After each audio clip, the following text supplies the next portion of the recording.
అప్పుడు షూహీయుడైన బిల్దదు ఈలాగున ప్రత్యుత్తరమిచ్చెను: అధికారమును భీకరత్వమును ఆయనకు తోడయ్యున్నవి.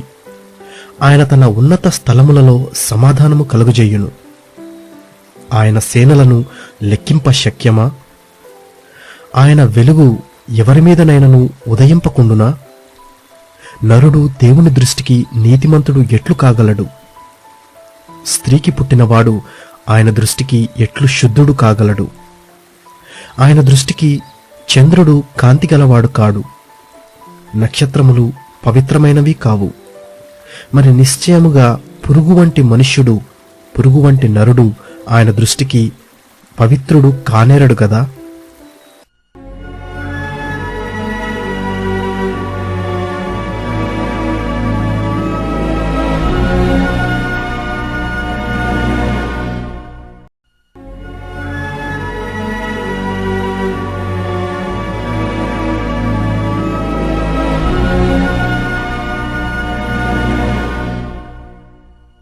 అప్పుడు యోబు ఇలాగున ప్రత్యుత్తరమిచ్చెను: శక్తిలేని వానికి నీవు ఎంత సహాయము చేసితివి, బలములేని బాహువును ఎంత బాగుగా రక్షించితివి.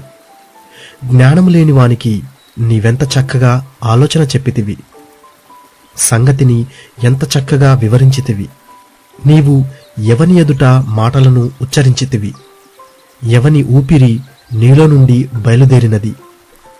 జలముల క్రిందను వాటి నివాసుల క్రిందను ఉండు ప్రేతలు విలవిలలాడుదురు.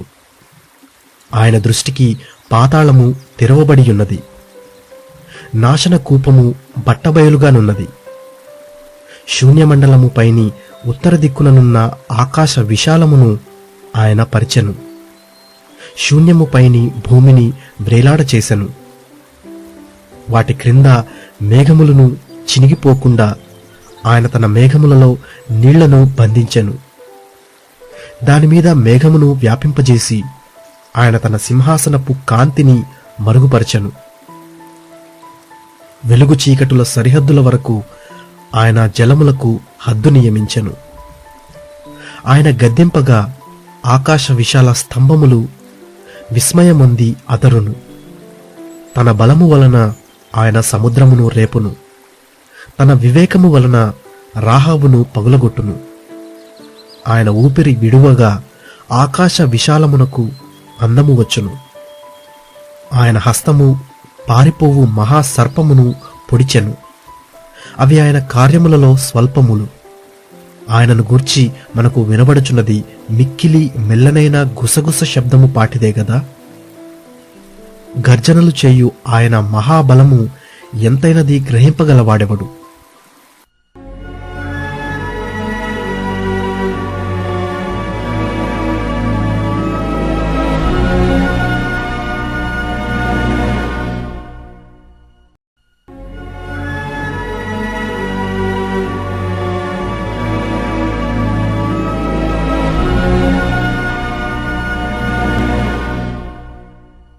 యోబు ఇంకనూ ఉపమాన రీతిగా ఇట్లనెను: నా ఊపిరి ఇంకనూ నాలో పూర్ణముగా ఉండుటను బట్టియు,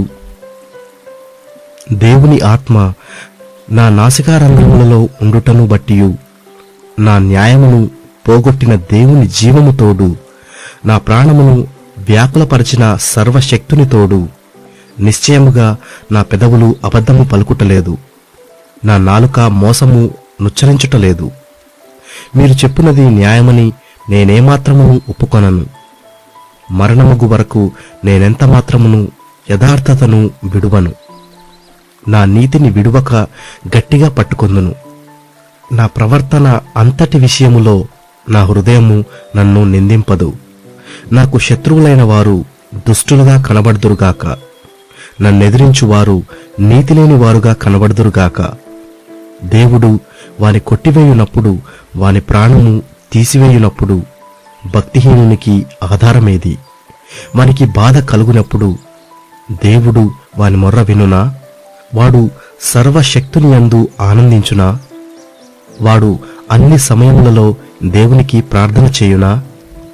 దేవుని హస్తమును గూర్చి నేను మీకు ఉపదేశించెదను. సర్వశక్తుడు చెయ్యు క్రియలను నేను దాచిపెట్టను. మీలో ప్రతివాడు దాన్ని చూచియున్నాడు. మీరెందుకు కేవలము వ్యర్థమైన వాటిని భావించుదురు?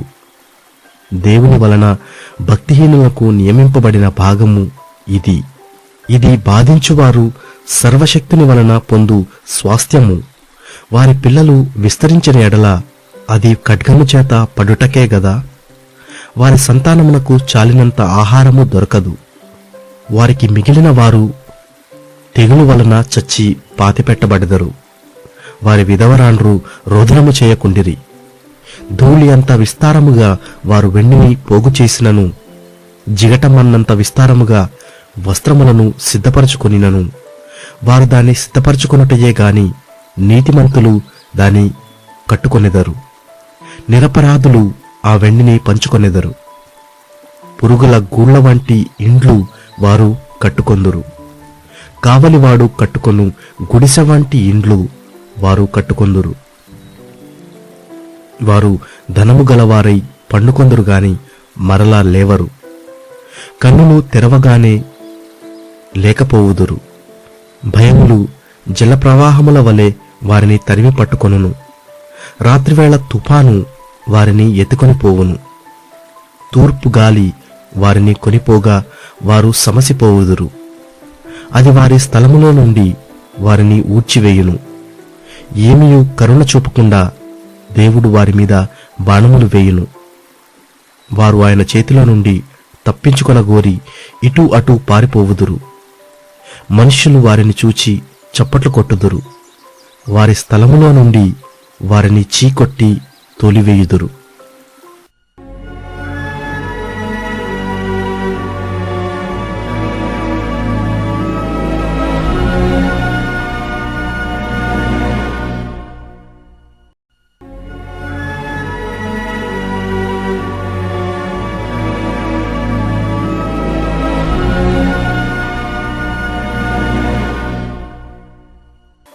వెండికి గని కలదు, పుటము వేయు సువర్ణమునకు స్థలము కలదు.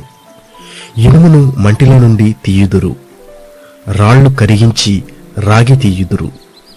మనుషులు చీకటి అంతము కలుగుజేయుదురు. గాఢాంధకారములోను మరణాంధకారములోను ఉండు రత్నములను వెదకుచు వారు భూమి అంతముల వరకు సంచరింతురు. జనులు తిరుగు స్థలములకు చాలా దిగువగా మనుషులు సొరంగము త్రవ్వుదురు. వారు పై సంచరించు వారి చేత మరువబడుదురు. అచట వారు మానవులకు దూరముగా నుండి ఇటు అటు అల్లాడుచుందురు. భూమి నుండి ఆహారము పుట్టును, దాని లోపలి భాగము అగ్నిమయమైనట్లుండును. దాని రాళ్ళు నీలరత్నములకు స్థానము, దానిలో సువర్ణమయమైన రాళ్లున్నవి. ఆ త్రోవ ఏ క్రూర పక్షికైనను తెలియదు. డేగ కన్నులు దాని చూడలేదు. గర్వము గల క్రూర జంతువులు దాని త్రొక్కలేదు. సింహము ఆ మార్గమున నడవలేదు. మనుష్యులు స్ఫటికము వంటి బండను పట్టుకొందురు. పర్వతములను వాటి కుదుళ్ల సహితముగా బోర్ల ద్రోయుదురు. బండలలో వారు బాటలు కొట్టుదురు. వారి కన్ను అమూల్యమైన ప్రతి వస్తువును చూచును. నీళ్లు ఓడిగిపోకుండా వారు జలధారలకు గట్టు కట్టుదురు. మరుగయ్యున్న వస్తువును వారు వెలుగులోనికి తెప్పించుదురు. అయితే జ్ఞానము ఎక్కడ దొరుకును? వివేచన దొరుకు స్థలము ఎక్కడనున్నది? నరులు దాని విలువను ఎరుగరు. ప్రాణులున్న దేశములో అది దొరకదు. అగాధము అది నాలో లేదనును, సముద్రము నా యొద్ద లేదనును. సువర్ణము దానికి సాటి అయినది కాదు. దాని విలువ కొరకై వెండి తూచరాదు.